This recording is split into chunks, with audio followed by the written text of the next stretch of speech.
What's going on, fellas? This is a Nissan Altima. It's having an issue where water collects in the door after it rains. So I'm going to show you what to check if this is happening to you.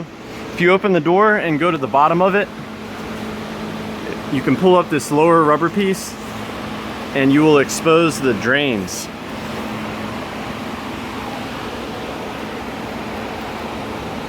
So it looks like it looks like a clump of dirt has formed in this one.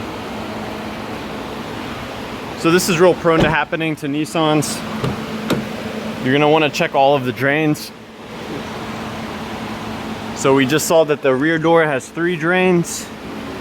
Let's see how many this front one has. There's a drain. And there's another one. So it looks like each door has 3 drains. So go ahead and go and check all of them. You can use a clothes hanger or like a small wire or something to just get up in there and blast it out.